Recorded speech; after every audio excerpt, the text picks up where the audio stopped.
आज हम बात करेंगे कॉम्बिनेशंस की। कॉम्बिनेशन को अगर सिंपल लैंग्वेज में समझे तो इसके अंदर किसी भी तरह का एक्विजिशन या फिर merger of an enterprise by a person or more persons आएगा। जो सीसीआई है वो हर तरह के कॉम्बिनेशंस को गवर्न या स्क्रूटनाइज नहीं करता है, बट कुछ स्पेसिफिक टाइप के कॉम्बिनेशंस ही इसके अंदर कवर्ड होते हैं जो कि एक सर्टेन थ्रेशोल्ड लिमिट को मीट करते हैं। ये देखने के लिए कि किस तरह के कॉम्बिनेशन इस एक्ट से गवर्न होते हैं, हमें दो चीज़ों का ध्यान रखना है। पहला है नेचर ऑफ ट्रांजेक्शन और दूसरा है थ्रेशोल्ड लिमिट्स। जो थ्रेशोल्ड लिमिट्स हैं वो हमें सेक्शन 5 में दिए गए हैं। पहले देखते हैं कि किस तरह की ट्रांजेक्शन सेक्शन 5 में कवर होंगी। Section 5 combination. The acquisition of one or more enterprise by one or more persons or merger or amalgamation of enterprise shall be a combination of such enterprise and person or enterprises if first is any acquisition. 2A acquisition. Acquisition means directly or indirectly acquiring or agreeing to acquire shares, voting rights, assets of any enterprise or control over management or control over assets of any enterprise. Second type की transaction है acquiring of control by a person of an enterprise when such person has already direct or indirect control over another enterprise engaged in production, distribution or trading of a similar, identical or substitutable goods or services. यहाँ पे जो person है it would include an individual or a body corporate. Third type की transaction है any merger और amalgamation. तो merger इस act में कहीं डिफाइन नहीं है, लेकिन under section 2(1)(b) of the income tax act, तो सेक्शन 2(1)(b) में ये लिखा है कि merger could mean merger of one or more companies with another company or merger of one company with another company. तो इससे क्या होगा कि जो भी प्रॉपर्टीज़ या लाइबिलिटीज़ थी पहले वाली कंपनीज़ की, वो अमेलगमेशन या मर्जर के बाद बन जाएंगी प्रॉपर्टी या लाइबिलिटीज़ न्यू अमेलगमेटेड कंपनी की। हम देखते हैं कितने तरह के मर्जर्स होते हैं। तो there are 3 types of merger. First is horizontal merger, vertical merger and conglomerate mergers. So there are 3 types of mergers. First is horizontal merger, second is vertical merger and third is conglomerate mergers. तो horizontal mergers में जो entities same level पे होती हैं, they merge to form a new company. इसका example, सबसे बड़ा example होगा वोडाफोन आइडिया, जो कि मर्ज होके वी बन गई है। It was one of the biggest mergers in the telecom industry. Second है वर्टिकल मर्जर्स। तो वर्टिकल मर्जर्स होती हैं उन एंटिटीज के बीच में which are at different levels of the production chain but are complementary to each other. जैसे कि एक कंपनी है प्रोडक्ट मैन्युफैक्चरिंग यूनिट और दूसरी है supplier of the raw material, तो ये एक दूसरे को कॉम्प्लीमेंट कर रही हैं। तो जब इस तरह की एंटिटीज मर्ज करती हैं तो ये एक तरह का वर्टिकल मर्जर होता है। Third category is conglomerate mergers. ये बेसिकली वो एंटिटीज़ के बीच में होता है जो कि लिंक नहीं होती है। ये वो एंटिटीज़ करती हैं जो कि एक नए मार्केट में एंटर करने का ट्राई कर रही होती है। अब हम देखते हैं सेक्शन 5 में कुछ थ्रेशोल्ड दिए गए हैं जिसके बेसिस पे ये मर्जर्स किए जाते हैं।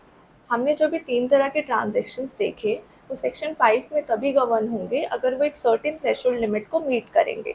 अगर वो उससे छोटे ट्रांजेक्शन्स हैं तो उसे सीसीआई स्क्रूटनाइज नहीं करेगा, क्योंकि वो कंपटीशन को अफेक्ट नहीं करते हैं।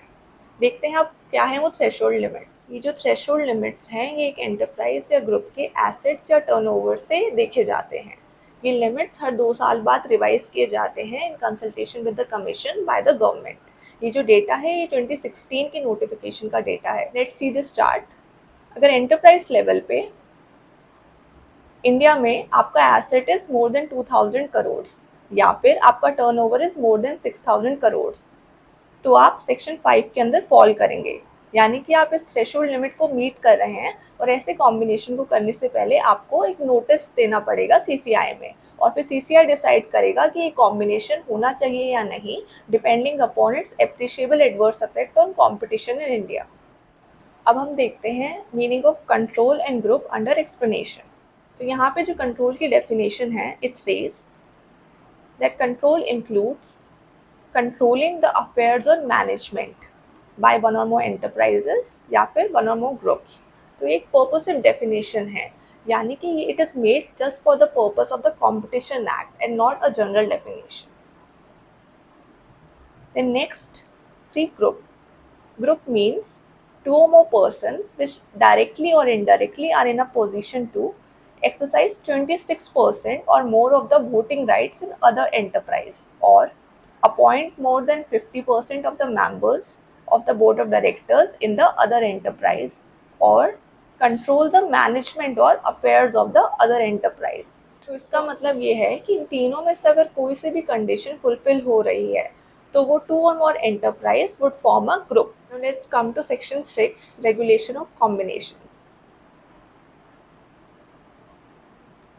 No person or enterprise shall enter into a combination which causes or is likely to cause an appreciable adverse effect on competition within the relevant market in India, and such a combination shall be void. इसका मतलब कि कोई भी person या enterprise एक इस तरह का कॉम्बिनेशन नहीं कर सकता है which is likely to cause appreciable adverse effect on competition within the relevant market. का मतलब ये है कि कोई भी पर्सन या एंटरप्राइज एक ऐसा कॉम्बिनेशन नहीं कर सकता है which would cause appreciable adverse effect on competition in the relevant market in India. अगर वो ऐसा कॉम्बिनेशन करेंगे तो वो एक ट्रांजेक्शन वॉइड होगी. सब क्लॉज 2 कहता है subject to the provisions contained in 1, any person or enterprise who or which proposes to enter into a combination shall give notice to the commission in the form as may be specified, and the fee which may be determined by the regulation, disclosing the details of the proposed combination within 30 days. तो अगर कोई person या enterprise एक combination करना चाहते हैं और अगर वो सेक्शन 5 के अंडर फॉल कर रहे हैं तो उनको कमीशन को एक नोटिस देना होगा disclosing the details of the combination, ताकि जो कंपटीशन कमीशन ऑफ इंडिया है वो ये एसर्टेन कर पाए कि इस कॉम्बिनेशन से कोई एडवर्स इफेक्ट पड़ेगा या नहीं. A. Approval of the proposal relating to merger or amalgamation referred to in clause C of section 5 by the BOD of the enterprises concerned with such mergers or amalgamation as the case may be. B. Execution of any agreement or other document for acquisition referred to in clause A of section 5, or acquiring of control referred to in clause B of that section. Subsection 3. The Commission shall, after receipt of notice under subsection 2, deal with such notice in accordance with the provisions contained in section 29, 30 and 31.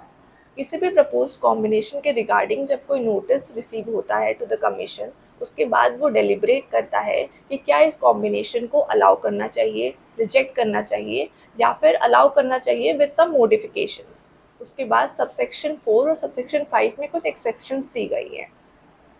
Subsection 4.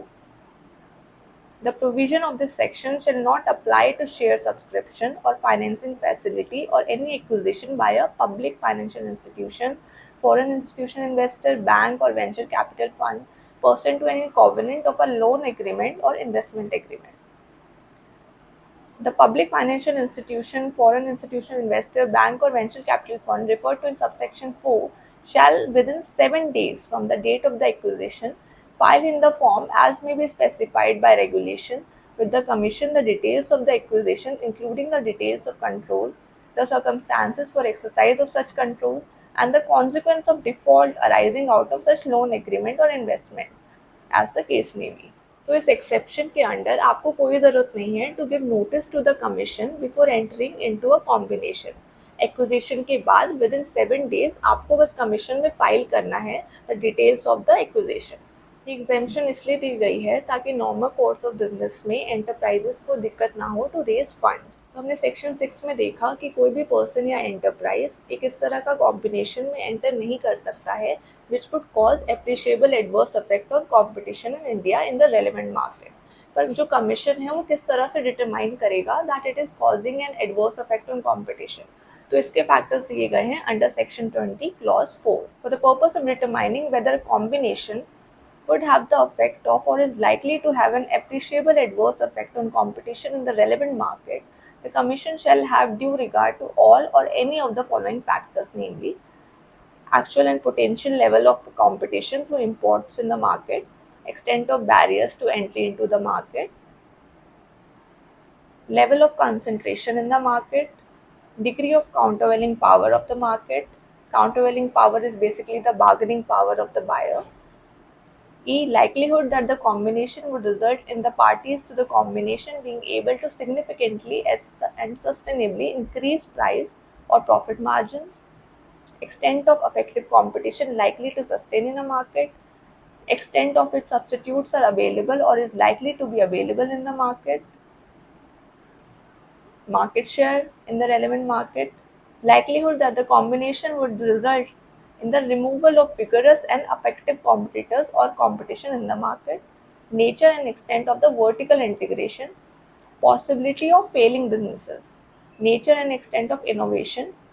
Relative advantage by way of contribution to the economic development by any combination having or likely to have appreciable adverse effect, whether the benefits of the combination outweighs the adverse impact of the combination, if any.